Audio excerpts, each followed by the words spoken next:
Okay student, सो PN junction जब बन चुका था तो उसका सबसे पहला एप्लीकेशन, तो वो जो हमारे पास डायोड था उसका पहला एप्लीकेशन वाज दिस रेक्टिफायर्स।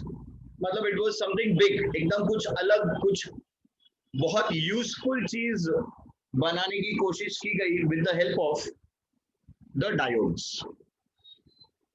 तो रेक्टिफायर दो टाइप के, जैसा आप देख सकते हैं, एच डब्ल्यू आर मतलब हाफ वेव रेक्टिफायर और एफ डब्ल्यू आर का मतलब हो गया फुल वेव रेक्टिफायर। तो अपने पास दो टाइप्स के rectifiers, half wave rectifier and the full wave rectifier. तो अभी आज हम सीखेंगे भाई हाफ वेव रेक्टिफायर क्या होता है और फुल वेव रेक्टिफायर क्या होता है। तो रेक्टिफायर का काम देख लीजिए, rectifier converts AC to DC. मतलब इनपुट क्या रहेगा, एसी, और आउटपुट क्या मिलेगा, DC. So whenever an AC is converted to DC, that is known as rectifier. आज के डेट में सबसे बड़ा एग्जांपल है अपना मोबाइल फोन का चार्जर। तो मोबाइल फोन का चार्जर देखिए, यू प्लग इन, ये देखिए यहाँ ही लगा हुआ है। तो यहाँ पर क्या है अपने पास में, ये अपने पास में एसी में कनेक्टेड है, and what is it doing, it is storing in DC. तो एसी टू डीसी कन्वर्जन, ये काम है रेक्टिफायर का। तो सबसे पहले हमने हाफ वेव रेक्टिफायर का डेवलपमेंट देखा। हाफ वेव रेक्टिफायर में देखिए क्या होता है, ये आपका प्राइमरी साइड या input side. So we have a transformer. तो अपने पास ट्रांसफॉर्मर है, तो ये जो ट्रांसफॉर्मर है generally it is a step down transformer. Now what is a step down transformer? Step down transformer मतलब जो भी इनपुट रहेगा उसको ये कम कर देगा। कैसे पता चलता है, देखिए नंबर ऑफ टर्न्स चेक कर लीजिए। Number of turns, yes very good Om, बड़े से छोटा। Number of turns in the primary is more, number of turns in the secondary is small. तो मेरे को आता है ये 220 220 वोल्ट एसी आ रहा है, उसको अगर हम 10 वोल्ट 12 वोल्ट में स्टोर करना चाहते हैं, कन्वर्ट करना चाहते हैं, तो हमको बड़े वोल्टेज को छोटा वोल्टेज करना है, इसलिए इसको हम स्टेप डाउन मोड में रखते हैं। And this is one of the most important things when you are drawing the diagram. See students, हम क्या करते हैं, हम आंसर याद कर लेते हैं अच्छे से, we write the answer and we expect कि यार अपने को फुल मार्क्स देगा। बट टीचर बहुत सारा ऐसा कुछ इंफॉर्मेशन रहता है टीचर के पास जो शायद मतलब उसके बारीकियों पे अपन ध्यान नहीं देते। अब वो क्या चीज है, वो यही सब चीजें हैं। ड्रॉ करने के टाइम अगर अपन ने सेकेंडरी साइड में ज्यादा टर्न्स बना दिया, अपना डायग्राम रॉन्ग है। अपने आंसर चाहे जितना अच्छा लिखा हो, ideally the teacher has the right to give you a zero. वो तुमको जीरो दे सकता है। मोस्टली ऐसा करते नहीं है, वो डायग्राम का आपका एक मार्क कट कर देंगे, बट ऐसा गलतियां नहीं होना चाहिए। यही हमारे अच्छे होने का सबूत है। हम अच्छा स्टूडेंट कब है, जब हम ऐसा छोटा छोटा गलती नहीं करेंगे। So we have a transformer. This is which type of a transformer? This is a step down transformer. अब ये मेरे पास स्टेप डाउन ट्रांसफॉर्मर है, यहाँ पर मेरे पास एक डायोड है, एक लोड रेजिस्टेंस है जिसके अक्रॉस में आउटपुट लूंगा, और ये आपका दूसरा एंड है। सो बेसिकली जो आपका प्राइमरी साइड है वो इनपुट साइड है, यहाँ पर आपका एसी इनपुट लगेगा, और जो सेकेंडरी साइड है उसमें we have a diode and a load resistor connected in series. ये देखिए एक दूसरे के साथ सीक्वेंस में कनेक्टेड है, तो they are connected in series. अब ये सब हम बात क्यों कर रहे हैं, क्योंकि जब भी आप डायग्राम ड्रॉ कर लेंगे, तो स्टेप 1 हो गया आपका डायग्राम। स्टेप 2 जो रहेगा, it is about the setup, it is about the experimental setup. तो आपको बताना पड़ेगा कि भाई मेरे पास में what exactly does load resistance. Okay, एक लोड रेजिस्टेंस बेसिकली मींस जो भी डिवाइस हम यूज कर रहे हैं, जैसे फॉर एग्जाम्पल अभी अगर हमारे पास में, हाँ टीवी हो सकता है, it can be any device that is being use, अपना मोबाइल हो सकता है, अपना वाईफाई हो सकता है, तो जहां पर भी आप उसको कनेक्ट कर दोगे तो वो हो जाता है लोड रेजिस्टेंस।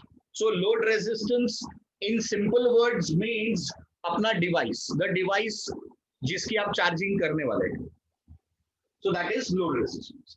तो ये हो जाएगा हमारे एक्सपेरिमेंटल सेटअप का part. Now what we are going to focus on is the working. जो इसका सबसे इंपॉर्टेंट पार्ट है वो है वर्किंग, क्योंकि यही चीज समझ में नहीं आती। एक्सपेरिमेंटल सेटअप तो आपको देख के ही समझ में आ रहा है कि क्या दिखाई दे रहा है आपको, वो सारा चीज आप देख के लिख सकते हो, उसमें कोई डिफिकल्टी नहीं आता। डिफिकल्टी किधर आता है? डिफिकल्टी आता है वर्किंग समझने में, और क्या हो रहा है वो चीज को कैसे रिप्रेजेंट करें। Now students, I would also request, video तो आपको भेजेंगे ही, इसका एक स्क्रीनशॉट ले लेना after we do the writing work. Reason बोलता हूं, whenever you are revising, आपके टेक्स्ट बुक का 3-4 पेजेस, ये हम यहां पर 5 मिनट इधर 5 मिनट इधर, आप 5 मिनट इसका रिवीजन करोगे, 5 मिनट इसका रिवीजन करोगे, आपके दो बहुत इंपॉर्टेंट आंसर्स आराम से हो जाएंगे।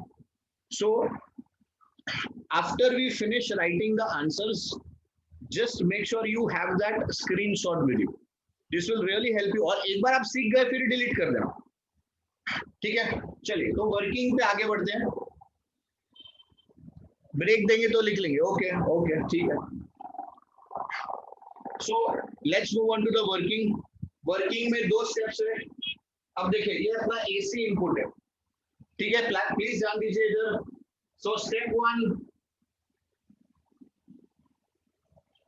तो स्टेप 1 में क्या हो रहा है, आपका इनपुट एसी है, ये आपका वेव ऐसा जा रहा है, तो इसको हम लिखते हैं during positive half cycle. Now please, और प्लीज ध्यान दीजिएगा, जो हम बोल रहे हैं उस पर प्लीज ध्यान दीजिएगा। ड्यूरिंग द पॉजिटिव, ये ऊपर जा रहे हैं, इसके लिए इसको बोलते हैं पॉजिटिव हाफ साइकिल, ठीक है? ये आपका पूरा साइकिल, एसी आपने देखा है, this is the complete cycle, ये ऊपर वाला पार्ट है, तो this is known as the positive half cycle. So now what happens during the positive half cycle? Positive half cycle मतलब ये ऊपर की तरफ जा रहा है, पॉजिटिविटी ऊपर बढ़ रहा है। ऊपर ये किसको कनेक्टेड है बताओ? ये किधर कनेक्टेड है? ये P1 को कनेक्टेड है। So during the positive half cycle,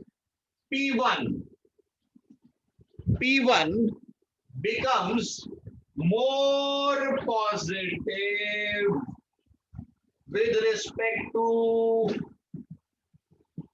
P2। तो क्या हुआ इधर? क्योंकि ये हाफ साइकिल पॉजिटिव है, तो आपका वोल्टेज कौन से तरफ बढ़ रहा है? P1 की तरफ बढ़ रहा है। तो P1 becomes more with respect to whom? With respect to P2। अब क्या होगा देखिए, अब ये इधर ट्रांसफर होगा ड्यू टू EMI, ये क्या हो जाएगा? ये इधर ट्रांसफर होगा। So due to EMI, so due to electromagnetic induction, next step देखिए, P1 will get transferred to S1, so S1 becomes more with respect to S2।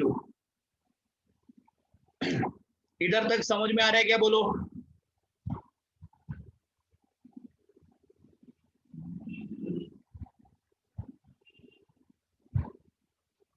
P1 P2 represents primary, S1 S2 represents the secondary। अरे transformer किया था ना, भूल गए क्या? P1 P2 primary side, S1 S2 the secondary side. याद आया कि नहीं? हाँ, ओके ओके ओके, चलिए तो इधर तक क्लियर है, ग्रेट।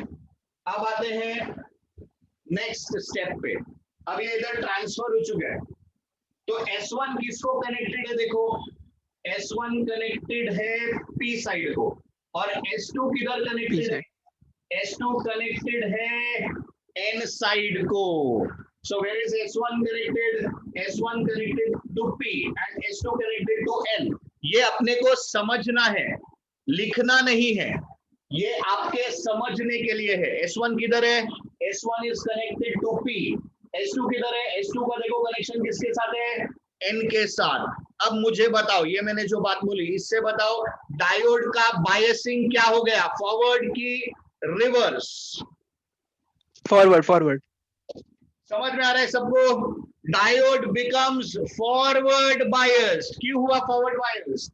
क्योंकि जब P is more, N is less, so P is more positive with respect to N, and therefore diode becomes forward biased. तो अगर चाहो तो लिख दो S1 is connected to the P region, S2 is connected to the N region, therefore diode D becomes forward bias. तो diode आपका क्या हो गया है? फॉरवर्ड बायस हो गया. अगर डायोड फॉरवर्ड बायस हुआ है तो क्या वो कंडक्ट करेगा? हाँ कि ना? हाँ. हाँ, तो फॉरवर्ड बायसिंग कंडक्शन होगा. सो डायोड कंडक्ट्स. सो कंडक्ट्स का मतलब करंट फ्लो होगा. जब हम बोल रहे हैं डायोड कंडक्ट करेगा मतलब करंट फ्लो होगा. So therefore current flows through. Okay, अब करंट का पाथ देखेंगे हम लोग. चलिए ध्यान से देखिए करंट कैसा फ्लो होगा. Electrons will flow from N region to P region. So current will flow from this path. तो फ्लो ऑफ करंट का देखो, डायरेक्शन ऑफ करंट ये रहा. तो ये आपका करंट का पाथ मिल गया. So current flows through RL में से पास हो रहा है कि नहीं? देखो करंट RL में से पास हो रहा है. सो I flows through the load resistance RL. तो करंट जब रेजिस्टेंस में से फ्लो होगा I into R, क्या मिलेगा आपको? What is current into resistance? Voltage. Voltage. Absolutely. तो ये हो गया current into resistance. You will get voltage. Therefore DC output voltage is obtained.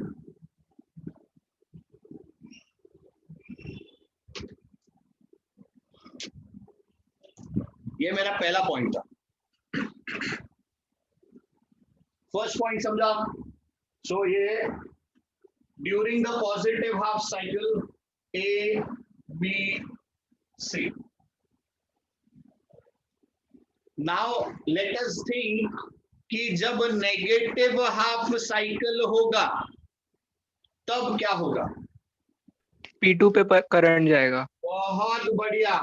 Exactly उल्टा प्रोसीजर. थोड़ा सा अपन दिमाग लगाएंगे तो अपने को आंसर देने को आ जाएगा. तो अभी हम लोग करेंगे ड्यूरिंग नेगेटिव हाफ साइकिल. अब नेगेटिव हाफ साइकिल कैसा होता है देखिए. नेगेटिव हाफ साइकिल ऐसा रहेगा. तो जब नेगेटिव हाफ साइकिल होगा तो कौन बड़ा? P2 बड़ा. So therefore P2 becomes more with respect to whom? With respect to P1. P1. Therefore S2 becomes more with respect to whom? With respect to S1. तो अभी देखो S1 is connected to P region, S2 is connected to N region. So the diode becomes reverse biased. तो diode बन जाएगा reverse biased. Therefore does not conduct. तो ये conduct नहीं करेगा. So therefore no current flows through RL. RL में से current ही नहीं फ्लो होगा. और जब आरएस में से आरएल में से करंट फ्लो नहीं होगा, so therefore no DC output voltage is obtained. तो भाई जब करंट ही नहीं फ्लो हुआ तो आई का वैल्यू 0 है, 0 इंटू आर एल 0, तो अपने को कुछ भी आउटपुट मिलने वाला नहीं है। तो ये मेरा पॉजिटिव हाफ साइकिल हो गया रेड में जो लिखा है वो, और ये अपना नेगेटिव हाफ साइकिल हो गया जो अपन ने ब्लैक में लिखा है वो। वर्किंग समझ में आया क्या भाई सबको? ये पूरा गेम वर्किंग का ही है। अब इसका नाम हाफ वेव क्यों है, ये वर्किंग से आपको समझ में आ जाएगा। क्योंकि भाई आधे टाइम कंडक्ट करेगा। देखो अपने पास दो हाफ साइकिल था, एक पॉजिटिव हाफ साइकिल, दूसरा नेगेटिव हाफ साइकिल। तो पॉजिटिव हाफ साइकिल में कंडक्ट करेगा, पर नेगेटिव हाफ साइकिल में कंडक्ट नहीं कर रहा है। अब देखो इसका हम वेव फॉर्म्स बनाएंगे, ऐसे जगह नहीं बचा है, बट यहाँ पर अपन ये ऊपर दिख रहा है ना आपको, इधर हम लोग input and output wave forms बनाएंगे, तो आपको और एक बार समझ में आ जाएगा कि इसका नाम हाफ वेव रेक्टिफायर क्यों रखा। देखो आलसी तो मैं हुई, एक ही बार में पूरा डायग्राम बनाने का कोशिश करने का। ये देखिए एक इधर पहले सिंगल लाइन बनेगा, एग्जाम में भी ऐसे ही करने का, थोड़ा सा लाइट लाइन बनाने का, बस बता दो क्या करने के लिए। फिर बीच में से इरेजर से ऐसा रब कर देने का उसको, तो क्या होगा, अपना बेस फिक्स हो गया कि कहां से अपन ड्रॉ कर रहे हैं।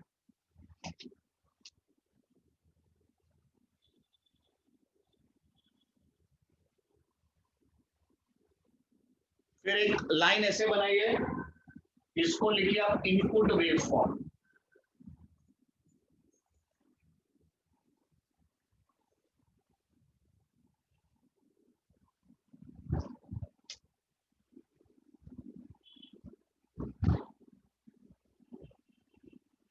क्या आएगा, input wave form, this is output wave form.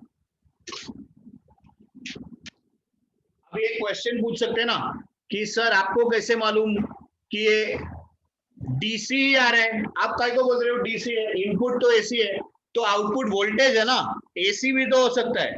तुमको कैसे मालूम पड़ा भैया कि डीसी है? तो अपन चेक कर लेते हैं कि डीसी है कि नहीं।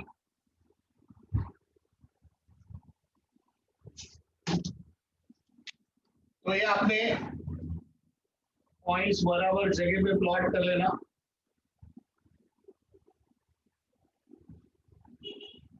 अब during the positive half cycle, ये आपका पॉजिटिव हाफ साइकिल था, आपको आउटपुट मिल रहा है, हाँ मिल रहा है। नेगेटिव हाफ साइकिल में आउटपुट मिला, नहीं मिला। पॉजिटिव में मिला, हाँ मिला। नेगेटिव में मिला, नहीं मिला। तो अब दो चीज, for one complete AC we are only getting half DC, therefore the name half wave rectifier। तो अगर आपको कोई पूछता है कि आप कैसे जस्टिफाई करोगे इसका नाम हाफ वेव रेक्टिफायर है, तो ये रीजन है जिस वजह से इसका नाम हाफ वेव रेक्टिफायर। दूसरा, ये जो मैं क्वेश्चन पूछ रहा हूं ये सब आपके ओरल्स या वाइवा वाले क्वेश्चन है। दूसरा सवाल, आप इसको डीसी क्यों बोल रहे हो? डीसी इसलिए बोल रहे हैं क्योंकि ये एक ही साइड पे डेवलप हुआ है, एसी हमेशा ऊपर नीचे रहता है। इफ यू ऑब्जर्व, ये आपके, अगर आप ये डायोड इधर लगा दोगे नीचे, तो ये नीचे के साइड बनेगा दो बार, यानी आपको आउटपुट नेगेटिव या इस तरफ भी या इधर इधर मिलेगा, ऐसा होना चाहिए कि ये दो जगह पे बनेगा। मेरे को नेगेटिव हाफ साइकिल में मेरे को रिजल्ट मिला, बट आपको आधे बार ही मिलेगा और आपको एक साइड पे ही मिलेगा दोनों रिजल्ट। आप चाहो तो नीचे भी बना सकते, but since it is only on one axis, मतलब या अलोंग वन एक्सिस, वो दोनों ऊपर नीचे नहीं है, इसका मतलब वो अल्टरनेटिंग नहीं है, ये डीसी आउटपुट है। तो ये आपका कंप्लीट आंसर हो गया। हाँ, this is how we must remember it. अब लिखने के टाइम भाई बीच में थोड़ा थोड़ा इंग्लिश डालना है आपको, स्टेटमेंट्स लिखना है। हाँ बोलो भाई, बोलो हम, क्या डाउट है? सर अगर ये एक ही साइड पे अगर हो रहा है तो अपना वो चार्जर और टीवी ऐसा रुक रुक के क्यों नहीं चलता फिर? रुक के क्यों, वो तो स्टोर कर रहे हैं ना अपने अंदर, हाँ वो तो स्टोर हो रहा है डीसी की तरह।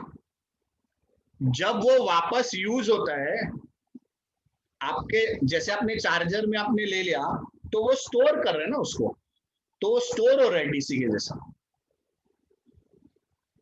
Okay sir. अच्छा, अब इसमें जो एंट्रेंस वाले क्वेश्चन पूछे जाते हैं, जो कि जनरली बुक्स में वो नहीं देगा, बट बहुत लॉजिकल बात पूछेगा वो।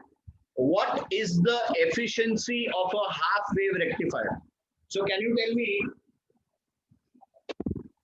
the efficiency of a half wave rectifier?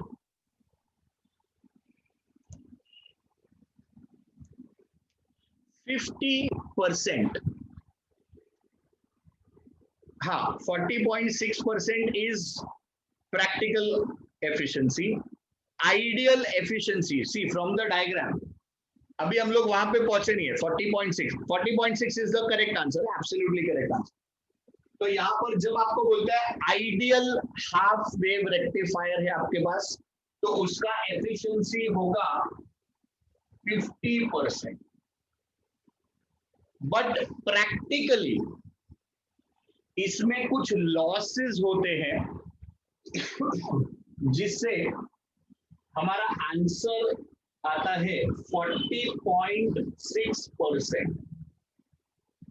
So this is the actual value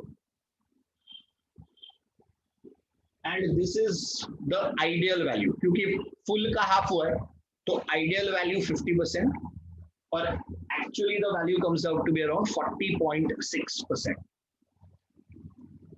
बोलो भाई, हाफ वेव रेक्टिफायर समझ में आया सबको? Yes, sir. ठीक है, can we move on to the full wave rectifier? Okay, इसका एक बार आप स्क्रीनशॉट ले लीजिए अगर नहीं लिया तो।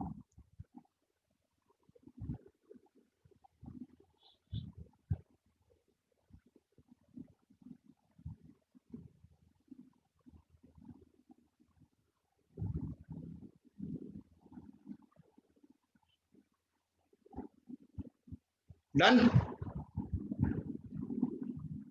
ऊपर करने का, ओके। चलिए ग्राफ ले लीजिए, ग्रेट। अब एक बार अपने को हाफ वेव रेक्टिफायर समझ में आ गया, now developing the full wave rectifier answer is really very simple. इसमें अब आपको कोई प्रॉब्लम नहीं है। तो आप तब तक जरा डायग्राम पे देखिए। तो हमको यहां पर प्रॉब्लम क्या आया? प्रॉब्लम तो नहीं था, बट मेरा वेस्टेज बहुत हो रहा है। आप 100% डाल रहे हो और आउटपुट में आपको 50% मिल रहा है। तो इस वेस्टेज को कम करने के लिए एंड एज वी से प्रोग्रेस करने के लिए फुल वेव रेक्टिफायर का डेवलपमेंट किया।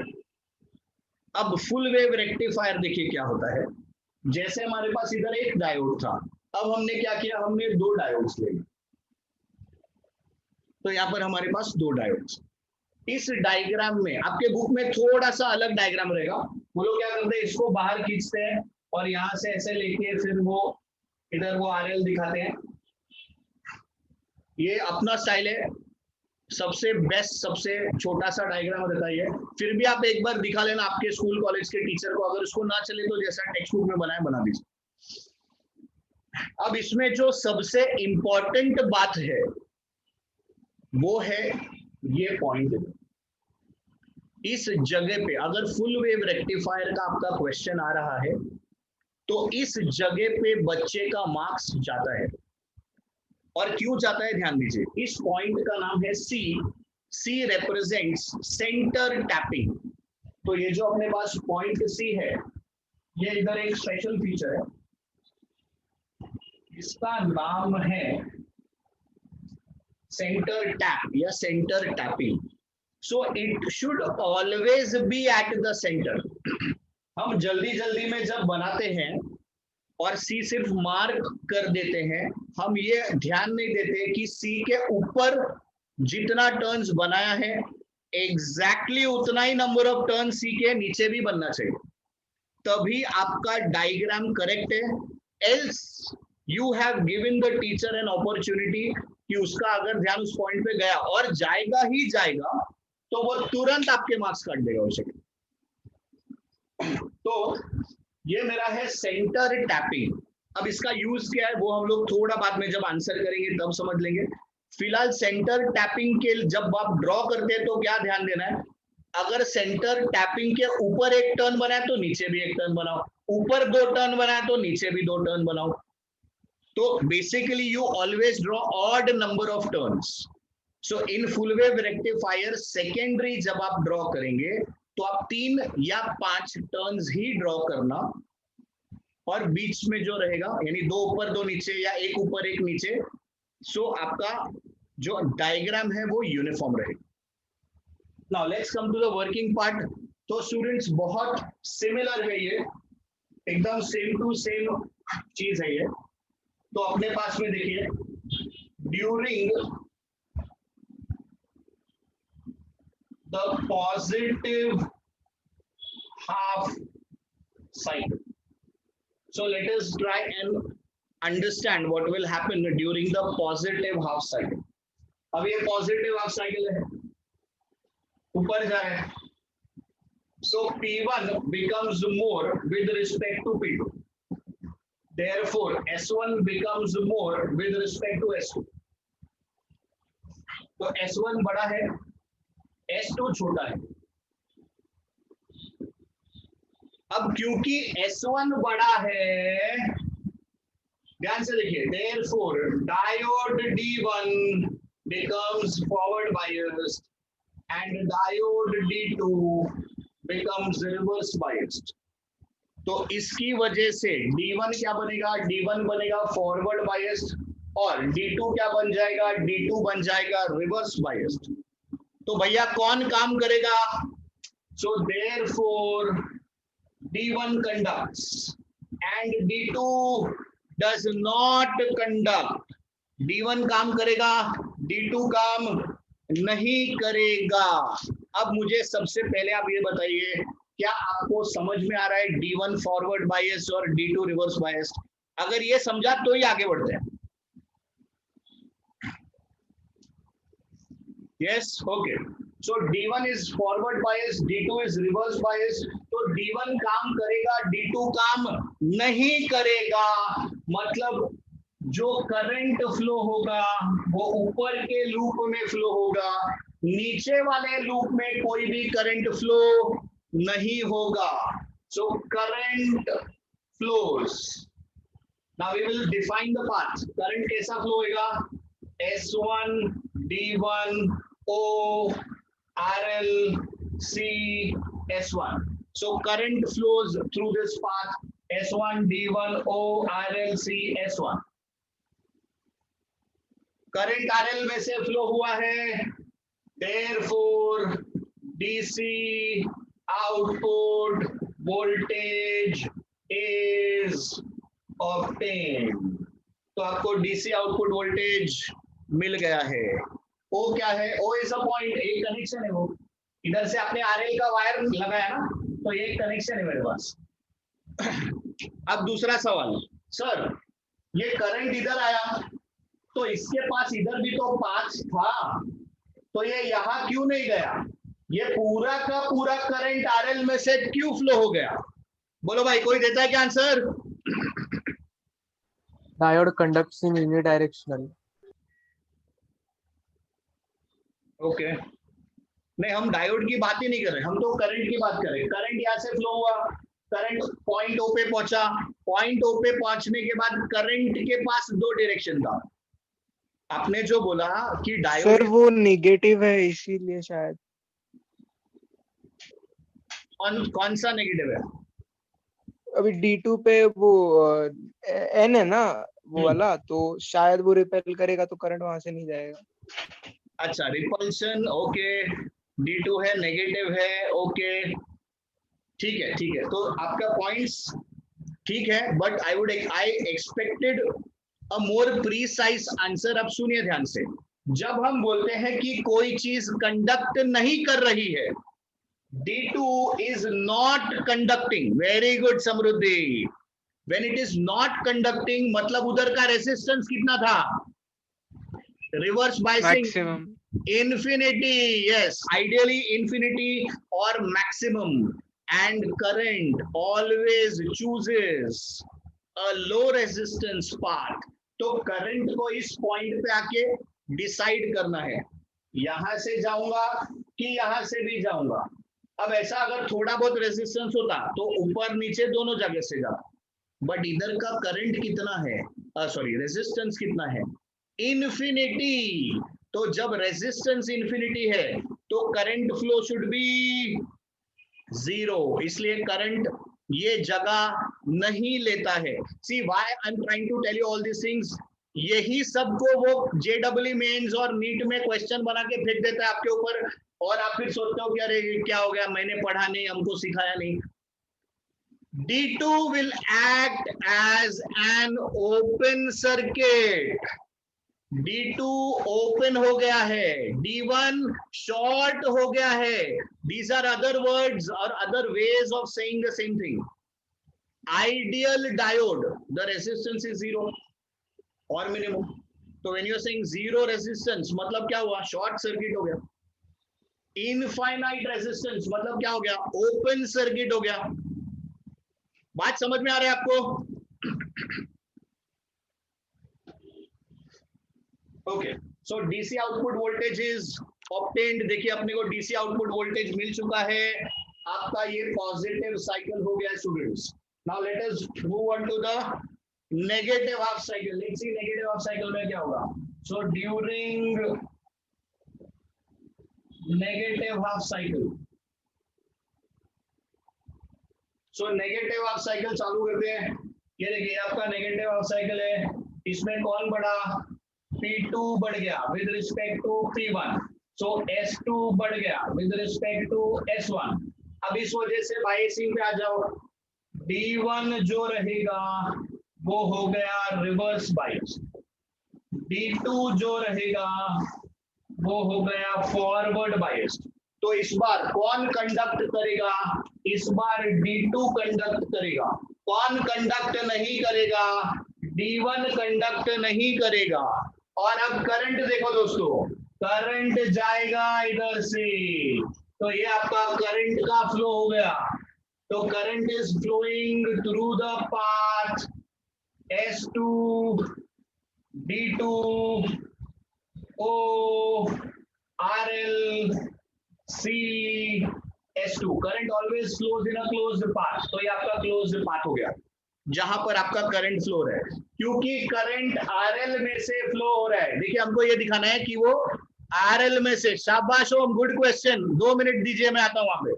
तो करंट RL में से फ्लो हो रहा है, तो आपको DC आउटपुट वोल्टेज मिलेगा।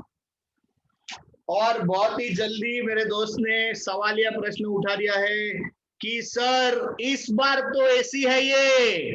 हाँ सर एसी है ना इस तरफ बार। मिल गया मेरे को करंट, बराबर है ना ओम? हाँ सर एसी है इस बार। अब मैं आपको प्रूव करता हूं कि ये डीसी है। चलिए ध्यान दीजिए इस पे। तो अपन ड्रॉ करेंगे इनपुट वेव फॉर्म। ये हो गया आपका input wave form, and now we will see the output wave form.